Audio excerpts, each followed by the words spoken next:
Hi, everybody. Thank you for joining us today. My name is Mike McDermott, Director of Services, or Language Services for MadTranslations. And today we are going to be talking about data security, specifically how it relates to machine translation and translation tools. Before we get started and we introduce our co-host, I'd like to just cover a couple things here. Everyone that's registered is going to get an email probably 2 days after the webinar with a copy of the slides and the recording in case you want to revert back to anything. If you have any questions during the webinar, feel free to put them into the questions panel in the GoToWebinar interface. Otherwise, you're welcome to email us at sales@madtranslations.com if there's anything you would want to take offline or if there's any other topics you want to discuss with us. Additionally, we're excited to resume MadWorld this year. We're going to be talking about that a little bit after the presentation, but we will be at MadWorld. Eva, who's joining me today, will be presenting this at MadWorld as well. With that said, I'm going to go ahead and let Eva introduce herself and get going here. Great, thanks for the introduction, Mike. So it's my pleasure to be here today. I'm very happy to be joining from the beautiful south of Austria. And basically, I'm a consultant at MadTranslations. I'm specialized in consulting with all translation topics, localization topics, for example, with centralizing localizations, purchasing processes, with designing strategies. And I also love talking about the localization industries. You might have heard my name before, and hopefully you'll see it again. And today we have a very exciting topic. It's one of my favorite topics right now because it's so present, right? You simply cannot escape machine translation. And a lot of today's content will be about machine translation, as it is the most pressing data security concern in the localization industry. First, we're going to clarify some terms, and then we're going to look at what could go wrong, all the juicy bits of why you should really consider data privacy, protection, and security when choosing a translation provider and when working with machine translation. And then we'll go into some other aspects of within the translation industry, how you can protect your data. We'll have a nice summary and then time for Q&A. Right, to get started, what is data protection and what is data security? These terms are easy to mix up, and especially where I'm from, right, in the EU, in the European Union, and maybe some of you are from here as well. Data protection is usually meant in terms of the General Data Protection Regulation. It's an EU law which regulates the transfer of personal data. It's very strict, has hefty fines, which is why for every European company and every company who's doing business with European companies, it's something to be aware of, right? It applies to any company who does process personal information of European individuals. So it's something to look out for. When I talk about data protection, I'm referring to the General Data Protection Regulation and all the nice clauses it has and requirements it has to all European firms. When talking about data security, on the other hand, it's not just about regulation, it's about protecting your company's maybe most valuable asset, right? Information. And more so how to protect that information from unauthorized access. And you can do this by either process design, as in train your employees, make sure, set up guidelines, policies, all that, or you can ensure it through technology. And today we're going to talk about a bit of both. And usually data security is regulated through ISO standards, such as the 27000 series, or more well known in the North American area are SOC levels. They're both interchangeable, pretty much, right? Simply meaning that ISO 27000 is more common in the EU and SOC levels are more common in the North Americas. Good. So data security is something that every company should look out for, no matter where they're based, right? So this is going to be the main topic for today. And I'm just going to have some side information about how to also take into consideration the GDPR. to get started, what about those nice, juicy risks I was talking about? What could go wrong? When you use free machine translation tools such as Google Translate, DeepL, we all know them. Yes, we do all use them, right? There's no point in hiding it. They're just too good not to use. And your colleagues are using them as well. You cannot hide it, they cannot hide it. So what could the following number be about? 3 to 5 gigabytes. What could that be? Well, in fact, this was the amount of data that within a major US semiconductor company was cut and pasted every single day into free online machine translation tools. This company actually measured, right? They had the IT measure all traffic and everything that was uploaded and transferred to free online machine translation tools for a while. And they were analyzing everything that went up and into these free online tools. And what they found out was horrific. I mean, can you imagine 3 to 5 gigabytes of data, of sensitive company data that the employees simply uploaded to free online tools? And it wasn't just nice emails about how's the weather in wherever you are. It was very sensitive information. It was information about future product plans, about sensitive HR issues, customer communications. So good news is your IT department can analyze this. You might like it, but they can do it for you if you need any arguments for your management as to why this is so important. Another very interesting aspect is a new, or rather new report that came out from the Australian Strategic Policy Institute. They make some claims about how China actually uses state-owned companies, such as machine translation providers, to collect and use global data, right? Industry espionage, you don't want this. Read this report, it's really insightful. Don't worry, you'll get all the links and you get all the slides. And in particular, this report mentions the provider GTCom, and they're estimated to handle more than 5 trillion words per day across 65 languages. Now, you do not want your employees to upload your sensitive information to a company with such claims. You simply don't want it, right?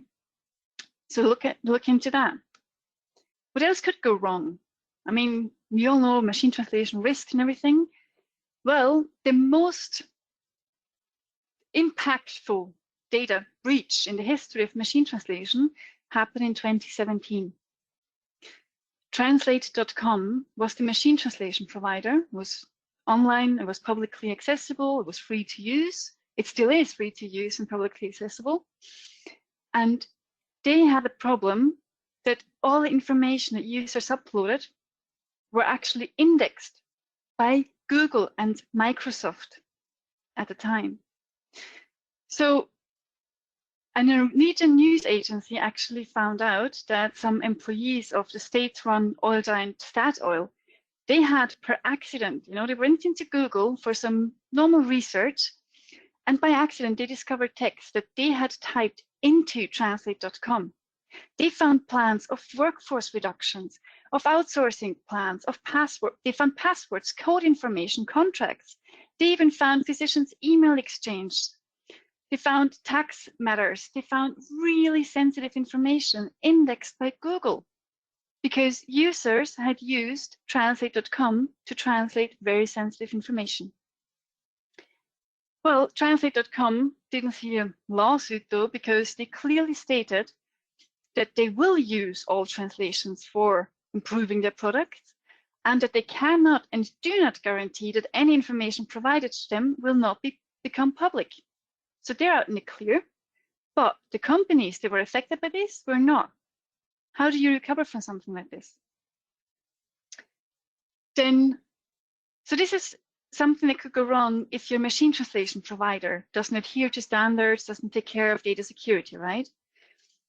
But even if they do take care of it, there's a big problem with free online tools such as Google Translate or even DeepL, meaning that it is very easy to hack and de-anonymize user information and access all their requests for translation. There's a great video from the DEF CON conference. It's also here in the link, where they show, the hackers show how they did this. They actually went online, they gathered IP addresses and everything and de-anonymized them by posing as a marketing company. And they were able to uncover a lot of sensitive information, such as a full police investigation, because the German police detective had actually used Google Translate to translate the correspondence with the foreign police forces.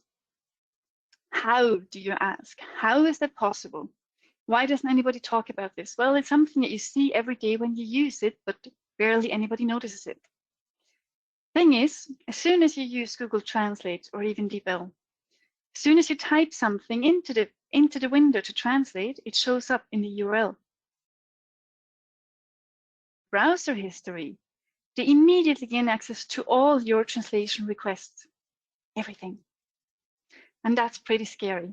They can even see within the URL which language combination you used. They also do this with DeepL, so it's just a standard thing with online translation tools, right? So take note, I know you're all cringing right now at the thought of what you put into Google Translate or DeepL. I know this.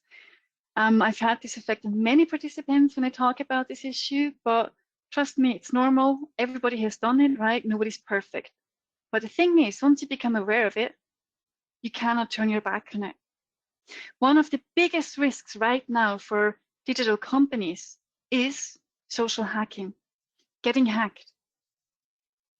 There are so many hacking attacks right now happening, especially because of the pandemic, because they know, right, we're in our home offices, we're not taking care of security like that. So by de-anonymizing your browser history, a hacker could easily gather information about how to socially hack your company. If they gain access to passwords, to sensitive information, they can use that. And the total cost of a data breach, right, is roughly $4 million. You do not want this to happen to your company. So take care. So how can this happen, right? We use Google Translate, we use DeepL. How can it happen that we do not even know about this? Well, first of all, who looks in URL? But then again, if you look at the terms and conditions of the free version of Google Translate and also of DeepL, for example, I'm just mentioning these two because they're basically my favorites right now. There's so many others, right? Whenever you use Google Translate, you actually agree that Google gains the access, the rights to host, reproduce, distribute, communicate, and use your content. They do say that your content remains yours, but still, they get the right to publish, perform, publicly display your content if you've made it visible to others. So there's still some sort of safety here, maybe, yeah? But they also have the right to sub-license it. So pretty much, don't use Google Translate for sensitive information. The good news is there is no data leak known of right at this time, and Google does take good care of protecting its data. The thing is, though, if something was to happen, you would have a very restricted legal scope for action in case of damage, because it clearly states that you give Google the right to use it, to distribute it, to communicate it. So never use it for sensitive information, and be aware that whenever you use Google Translate, it shows up in your browser history. So it's very easy to socially hack you, your company. It's pretty much the same with the free version of DeepL. They also say that they are using, whatever you upload, they're using it, right? They're using it to correct their engine, to improve the tool and the service they provide. So they store the corrections, they store the translation, and they also say that you're not allowed to use it for text containing personal data. So if something was to happen and personal data was leaked, and you had used DeepL for translating personal data, you might be the one who gets in trouble. Same here, though. Good news is there's no data leak known of at this time. But again, there's a very restricted legal scope for action if something was to happen. So again, never use it for sensitive information, and especially don't use it for personal data, because you'll be the one who gets into trouble. Same here, don't use it in terms of look at your browser. You know, someone gains access to your browser history, what would it say about you? So how do you use free machine translation tools then? Can they be used? Should they be used? So basically, machine translation tools, free tools, such as the ones I just showed, I mean, they're such a great help in everyday work, right? Even if it's just something as simple as how do you say goodbye in a language, in an email, how do you say hi, or standard phrases. So you can use it. You can use the free online tools for very general words, individual words, like translate, how's the weather, or it doesn't say anything about you. It's also safe to use for sentences or paragraphs with no traceable information. Again, very general data. And it's safe to use for information which is destined to end up online anyways. So if you're working with marketing text, for example, who are supposed to end up online on your website anyways, then there's no harm in using free online machine translation tools. Also, if you really take the effort of cleaning your data up, right, checking every single sentence and paragraph and document for sensitive information, for personal data, then you can also use free online machine translation tools safely. You should not, never though, use it for sentences or paragraphs you didn't clean beforehand. You should not simply upload entire documents before checking them. You should not upload any text containing confidential data or personal data. Never. So what can you say about then? How do you use machine translation tools in a company? Pretty much there's no good justification as such as to why not to block free translation tools, except for making maybe your marketing department, right? If your marketing department is working with only online text, and if you can create real strong guidelines, policies, and even control measures, then maybe your marketing department is the only one who's actually safe to use free online machine translation tools. Otherwise though, I can only advise to talk to your IT and have free online tools, free machine translation tools blocked. More and more companies are doing this because of all the reasons I just said. So the good thing is though, there are lots of professional machine translation tools available. You do not have to miss out on all the benefits that machine translation offers even for everyday work. But how do you evaluate such tools? How do you evaluate providers? That's the next big question. And hold tight, because it's going to get dry and contractual, and we're going to talk about terms and conditions. And first, what do we have to look out for? If you're looking at how to deal with data protection, as in GDPR, meaning that you are going to translate, you are going to process personal data, you should conclude a data processing agreement with the provider, always. You should check for server location, because GDPR states that transferring personal data outside of the EU is a completely different issue. And if you want to transfer personal data outside of the EU, you're going to have a lot of hoops to jump through. So you might as well simply pick a provider who has their server location within the EU to not get into trouble. Check the terms and clauses for how you can or how you're allowed to transfer or process personal data, right? And more importantly, how to protect your data if confidential data is to be processed. Choose a provider who is certified. ISO 27000 series is more common in the European Union, for example, and the SOC levels are much more common in the US. Taking these steps to ensure data security, or at least to do everything in their power to ensure it. Choose a provider who doesn't have any conflicts of interest with you, who would not be interested in doing espionage, who is not owned by a company who might be interested in that.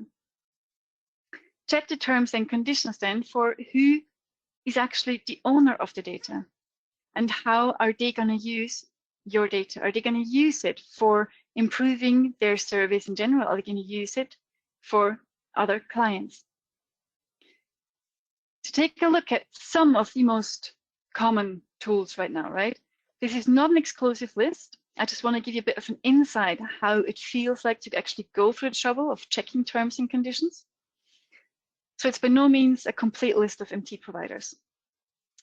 If you look at DEEPL Pro, for those of you who don't know, DEEPL is actually a German company. This is why it's very up and coming in the European Union especially, and they have great quality. The good news is they are ISO 27001 certified, and because they're based in Germany, they also have to adhere to the GDPR. So everybody who has to process personal data, you're in the clear.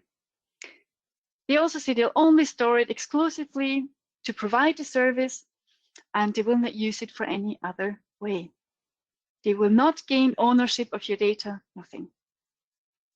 How about Amazon Translate? Well, Amazon Translate has a lot more certifications. Just go through the list. Maybe there's something in there for you. The thing is, though, that the standard Amazon Translate service actually does use and store the content to improve other products, to improve the products for other clients. You can opt out of this. So if you want to use Amazon Translate, make sure you do opt out of this. And the good news is you always retain ownership of your content. How about Modern MT? Modern MT is an Italian machine translation provider, also ISO 27001 certified, does not acquire ownership, and they will not use the text for any other client. The only downside here is that this here is only on the website, but not in the terms and conditions. So terms and conditions are, legally speaking, a lot stronger than what someone says on their website, right? And they do not provide much information beyond the above. How about Google AutoML? So Google AutoML is basically the paid version of Google Translate, and it's also trainable. So this engine actually learns from your edits and improves over time. Google AutoML has probably the most comprehensive information about data security. It's a fun bedtime reading if you want to go into that. It will take a lot of time. They have numerous certifications for all kinds of industries too. And you own your data, they will never use it for any other purpose.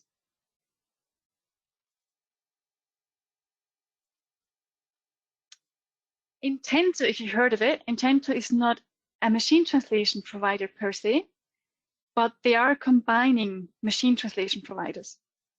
So you can evaluate which machine translation provider works best for you through Intento.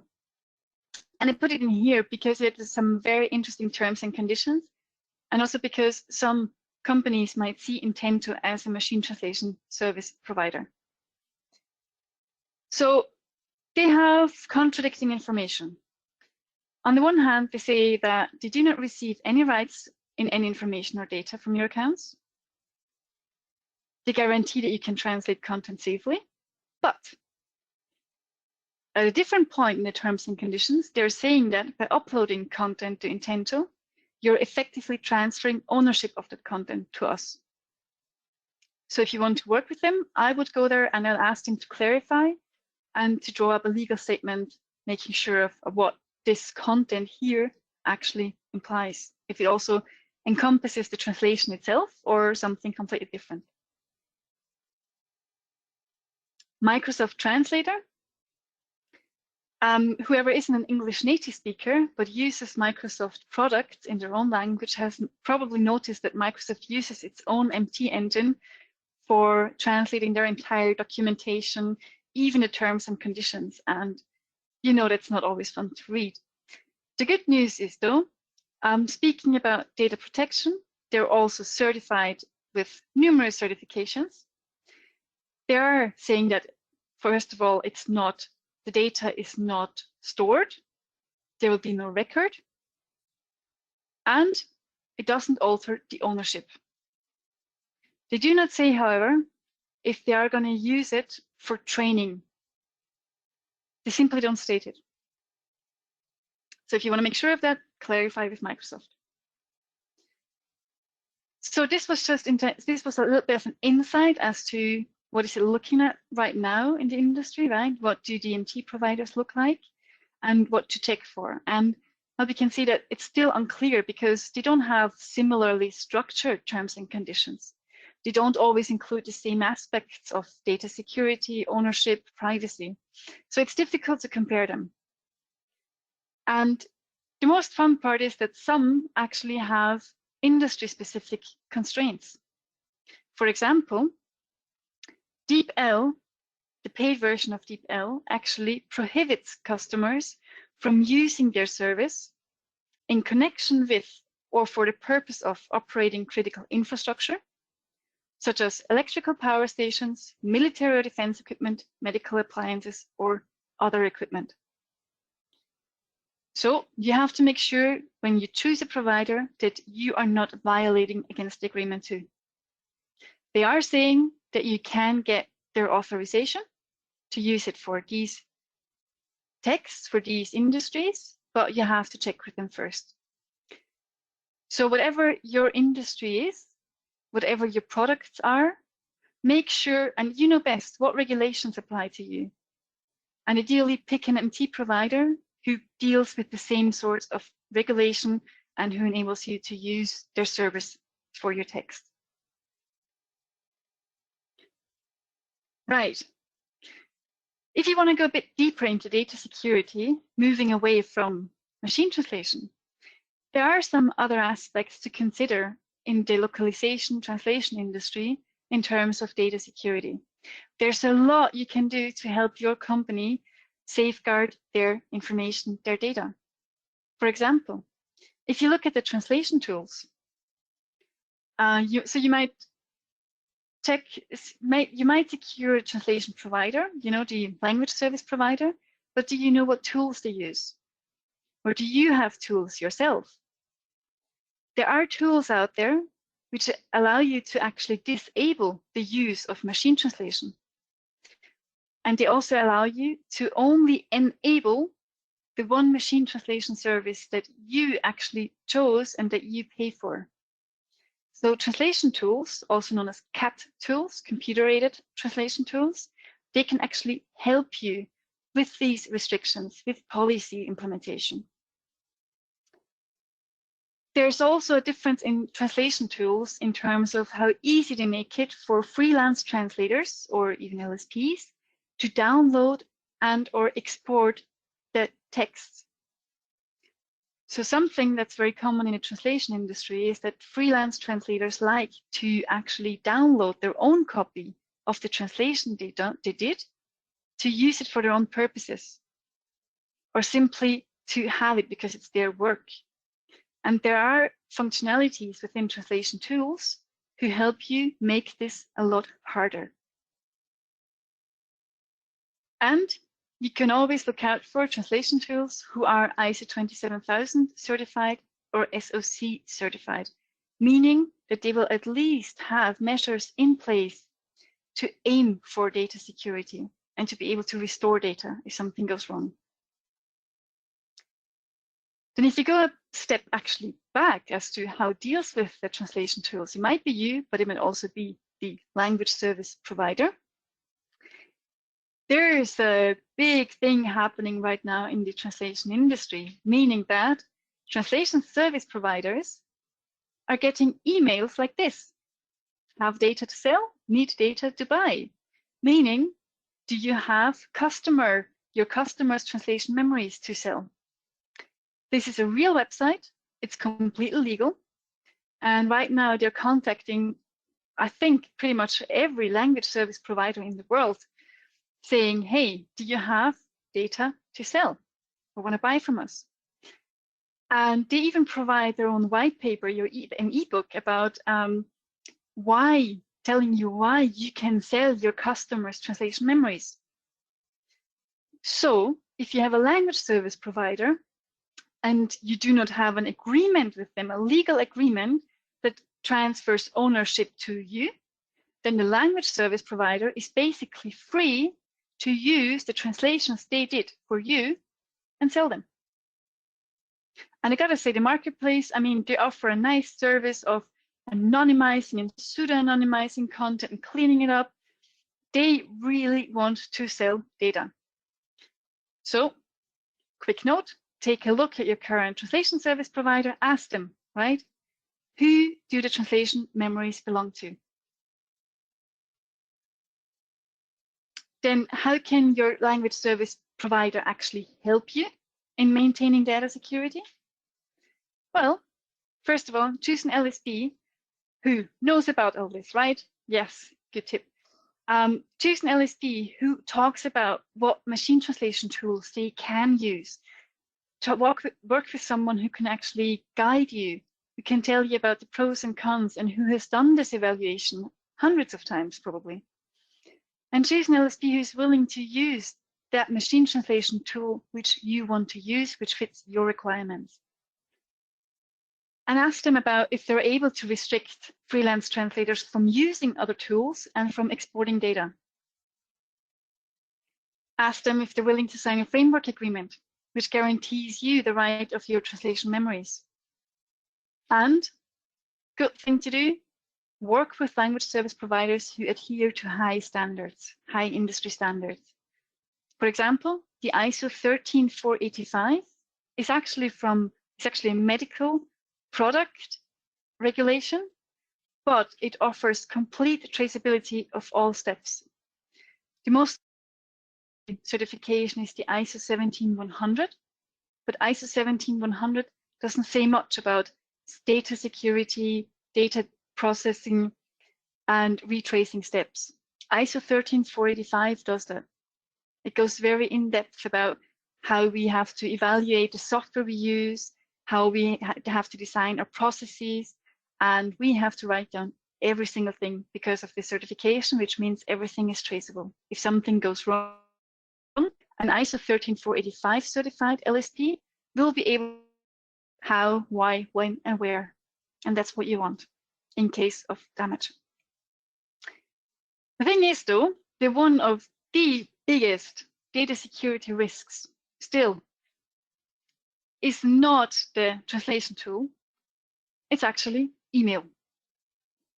I can't tell you how many companies try to implement all kinds of NDAs, data processing agreements, data security policies, but then they simply send highly sensitive documents via email.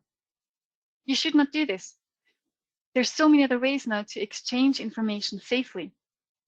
So take a look at how you transfer information, in particular to outsourced translation service providers, and don't send them via email. It's an unnecessary risk. And most translation service providers offer upload portals, safe links, right, to avoid document transfer via email. So take a look at this. There's a lot of information and a lot of scary information too, right? Again, free machine translation tools, basically just do not use them. Do not use them, have your IT disable them for the entire company, and especially for your subsidiaries in other countries. If you think about the big number I showed in the beginning, 3 to 5 gigabytes of data per day that was uploaded to machine translation portals, that was in a US company with English as the main language. Outside of the US, more and more companies are moving to English as the main language, but barely anybody is fluent enough to not use machine translation or dictionary tools, right? So if you're working with business units outside of the US, ask them about how they use this, and you might be shocked that they use it to a much higher extent than within the US. If you cannot or do not want to disable free machine translation tools, at least make sure that you have strict policies in place and that you train your employees. Make them aware of the risk that this is actually posing to your company as a whole. train them, check on it, make sure that they know how dangerous it is. If you're going for a paid machine translation tool, choose a provider who doesn't use your data for other purposes, or make sure you can opt out of it, who's certified, either ISO 27000 series or SOC certified, and who doesn't have any conflicts of interest, right? Make sure you don't send data via email. Don't send sensitive documents through email. Upload them safely. And choose a translation tool, or make sure that your LSP chooses a translation tool, which enables you to actually restrict the use of free machine translation tools and restrict the functionality of easily exporting data. If you're working with an LSP, choose an LSP who will do this, right? All of this above in-house, and make sure that their freelancers are doing the same thing. And sign a framework agreement with them. Guarantee yourself the right of ownership, and make sure that your LSP actually adheres to high standards. Also, it's always beneficial to be working with an LSP who is based in either the US or the EU, as opposed to, for example, certain Eastern Asian locations. Simply meaning that if it does come to a lawsuit, you want to have legal jurisdiction. And it's a lot easier within the EU and the US as it is with others. Right. I really hope you learned something, and I hope I piqued your interest for more. I'm going to be attending the Mad World in October in Austin, and I'm really looking forward to it. It will be my first travel ever since the pandemic started. And I hope to see some of you there, because I'm going to be diving even deeper into the topic of machine translation, and more so into how to actually get started, you know. I'll be touching a little bit about today's talk, but most of all, it's going to be about how to really get started with machine translation, how to do it with Flare projects, for example, and what kind of text to upload. Right, so I hope to see you there. Thank you, Eva. That's a very eye-opening and informative presentation. We didn't get any questions throughout the webinar, so I'll hang on for a minute or so. If you want to send them over, we'll answer them. And like I said earlier, if there's anything you want to find from the webinar, feel free to contact us at sales@madtranslations.com. Happy to answer your questions in email or over a meeting. But yeah, it doesn't look like any questions are coming in, so thank you very much, Eva. I hope everyone enjoyed the presentation. Oh, we have one here. Yes, the presentations will be sent out within a couple of days. You'll get a link to the recording and the slides. Great. Well, thank you everyone for joining us. Let us know if we can help.